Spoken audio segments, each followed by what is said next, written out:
जय श्री राम।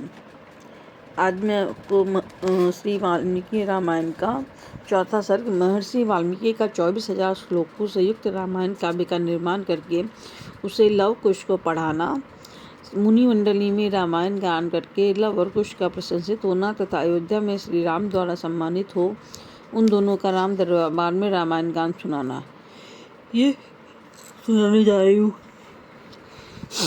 श्री रामचंद्र जी ने जब वन से लौटकर राज्य का शासन अपने हाथ में लिया, उसके बाद भगवान वाल्मीकि मुनि ने उनके संपूर्ण चरित्र के आधार पर विचित्र पद और अर्थ से युक्त रामायण काव्य का निर्माण किया। इसमें महर्षि ने 24,000 श्लोक, 500 सर्ग तथा उत्तर सहित 7 कांडों का प्रतिपादन किया है। भविष्य तथा उत्तर कांड सहित समस्त रामायण पूर्ण कर लेने के पश्चात सामर्थ्यशाली महाज्ञानी महर्षि ने सोचा कि कौन ऐसा शक्तिशाली पुरुष होगा जो इस महाकाव्य को पढ़कर जन समुदाय में सुना सके। शुद्ध अंतःकरण वाले उन महर्षि के इस प्रकार विचार करते ही मुनि वेश में रहने वाले राजकुमार कुश और लव ने आकर उनके चरणों में प्रणाम किया। राजकुमार कुश और लव दोनों भाई धर्म के ज्ञाता और यशस्वी थे। उनका स्वर बड़ा ही मधुर था और वे मुनि के आश्रम पर ही रहते थे। उनकी धारण शक्ति अद्भुत थी और वे दोनों ही वेदों में पारंगत हो चुके थे। भगवान वाल्मीकि ने उनकी ओर देखा और उन्हें सुयोग्य समझकर उत्तम व्रत का पालन करने वाले उन महर्षि ने वेदार्थ का विस्तार के साथ ज्ञान कराने के लिए उन्हें सीता के चरित्र से युक्त संपूर्ण रामायण नामक महाकाव्य का, जिसका दूसरा नाम पौलस्त्य वध अथवा दशानन वध था, अध्ययन कराया। वह महाकाव्य पढ़ने और गाने में भी मधुर, द्रुत, मध्य और विलंबित इन तीनों गतियों से अन्वित, षड्ज अथवा 7 स्वर से युक्त, वीणा बजाकर स्वर और ताल के साथ गाने योग्य तथा श्रृंगार, करुण, हास्य, रौद्र, भयानक तथा वीर आदि सभी रसों से अनुप्राणित हैं। दोनों भाई कुश और लव उस महाकाव्य को पढ़कर उसका गान करने लगे। वे दोनों भाई गांधर्व विद्या, संगीत शास्त्र के तत्वज्ञ, स्थान और मूर्छनों के जानकार, मधुर स्वर से संपन्न तथा गंधर्वों के समान मनोहर रूप वाले थे। सुंदर रूप और शुभ लक्षण उनकी सहज संपत्ति थे। वे दोनों भाई बड़े मधुर स्वर से वार्तालाप करते थे। जैसे बिंब से प्रतिबिंब प्रकट होते हैं, उसी प्रकार श्री राम के शरीर से उत्पन्न हुए वे दोनों राजकुमार दूसरे युगल श्री राम ही प्रतीत होते थे। वे दोनों राजपुत्र सब लोगों की प्रशंसा के पात्र थे।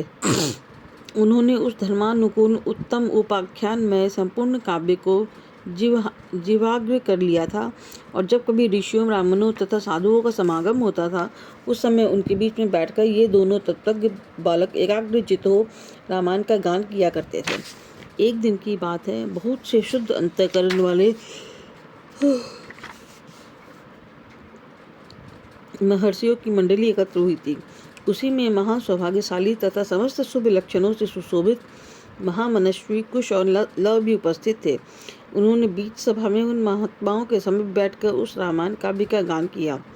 उसे सुनकर सभी मुनियों के नेत्रों में आंसू भर आए और वे अत्यंत विस्मय विमुग्ध होकर उन्हें साधुवाद देने लगे। मुनि धर्मवत्सल तो होते ही हैं, वह धार्मिक उपाख्यान सुनकर उन सबके मन में बड़ी प्रसन्नता हुई।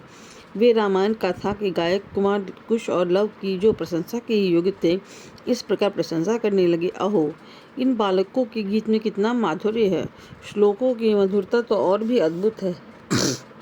यद्यपि इस काव्य में वर्णित घटना बहुत दिनों पहले हो चुकी है, तो भी इन दोनों बालकों ने इस सभा में प्रवेश करके एक साथ ऐसे सुंदर भाव से स्वर संपन्न राग युक्त मधुर गान किया है कि वे पहले की घटनाएं भी प्रत्यक्ष सी दिखाई पड़ रही हैं, मानो अभी अभी आंखों के सामने घटित हो रही हों।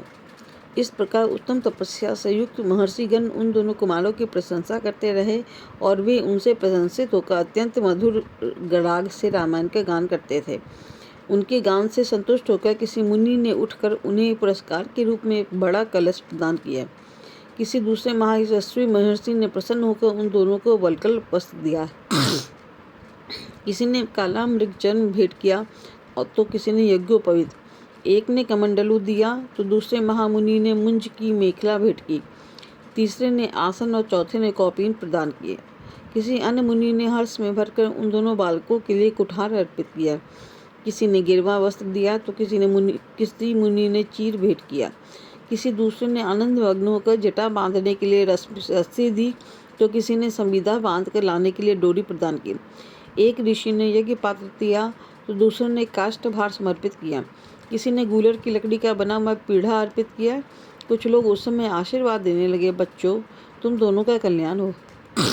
दूसरे महर्षि प्रसन्नतापूर्वक बोल उठे, तुम्हारी आयु बढ़े। इस प्रकार सभी सत्यवादी मुनियों ने उन दोनों को नाना प्रकार के वर दिए। महर्षि वाल्मीकि द्वारा वर्णित यह आश्रम में काव्य परवर्ती कवियों के लिए श्रेष्ठ आधारशिला है। श्री रामचंद्र जी के संपूर्ण चरित्रों का क्रमशः वर्णन करते हुए इसकी समाप्ति की गई है। संपूर्ण गीतों के विशेषज्ञ राजकुमारों, यह काव्य आयु एवं पुष्टि प्रदान करने वाला तथा सबके कान और मन को मोहने वाला मधुर संगीत है। तुम दोनों ने बड़े सुंदर ढंग से इसका गान किया है।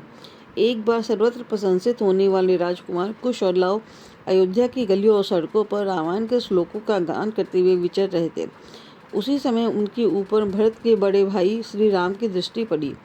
उन्होंने उन समादर योग्य बंधुओं को अपने घर बुलाकर उनका यथोचित सम्मान किया। तदंतर शत्रुओं का संहार करने वाला श्री राम स्वर्णमय दिव्य सिंहासन पर विराजमान हुआ। उनके मंत्री और भाई भी उनके पास ही बैठे हुए थे। उन सबके साथ सुंदर रूप वाले उन दोनों विनयशील भाइयों को देखकर श्री रामचंद्र जी ने भरत, लक्ष्मण और शत्रुघ्न से कहा, ये देवता के समान तेजस्वी दोनों कुमार विचित्र अर्थ और पदों से युक्त मधुर काव्य बड़े सुंदर ढंग से गाकर सुनाते हैं। तुम सब लोग इसे सुनो। यो कहकर उन्होंने उन दोनों भाइयों को गाने की आज्ञा दी। आज्ञा पाकर वे दोनों भाई वीणा के लय के साथ अपने मन के अनुकूल तार उच्च एवं मधुर स्वर में राग अलापते हुए रामायण काव्य का गान करने लगे। उनका उच्चारण इतना स्पष्ट था कि सुनते ही अर्थ का बोध हो जाता था। उनका गान सुनकर श्रोताओं के समस्त अंगों में हर्ष जनित रोमांच हो आया तथा उन सबके मन और आत्मा में आनंद की तरंगें उठने लगी। उस जन सभा में होने वाला वह गान सबकी श्रवण इंद्रियों को अत्यंत सुखद प्रतीत होता था। उस समय श्री राम ने अपने भाइयों का ध्यान आकृष्ट करते हुए कहा, ये दोनों कुमार मुनि होकर भी राजोचित लक्षणों से संपन्न है। संगीत में कुशल होने के साथ ही महान तपस्वी है। ये जिस चरित्र का प्रबंध काव्य का गान करते हैं वह शब्दार्थ, अलंकार, उत्तम गुण एवं सुंदर रीति आदि से युक्त होने के कारण अत्यंत प्रभावशाली है। मेरे लिए भी अभ्युदय कारक है, ऐसा वृद्ध पुरुषों का कथन है। अतः तुम सब लोग ध्यान देकर इसे सुनो। तदंतर श्री राम की आज्ञा से प्रेरित हो वे दोनों भाई मार्ग विधान की रीति से रामायण का गान करने लगे। सभा में बैठे हुए भगवान श्री राम भी धीरे धीरे उनका गान सुनने में तन्मय हो गए। इस प्रकार श्री वाल्मीकि निर्मित आर्ष रामायण आदि काव्य के बाल कांड का चौथा शरीर पूरा हुआ। इस प्रकार महर्षि वाल्मीकि ने भक्ति और मर्यादा से युक्त एक महाकाव्य की रचना की जिसे हम आज श्रीमद् वाल्मीकि रामायण के नाम से जानते हैं। जय श्री राम।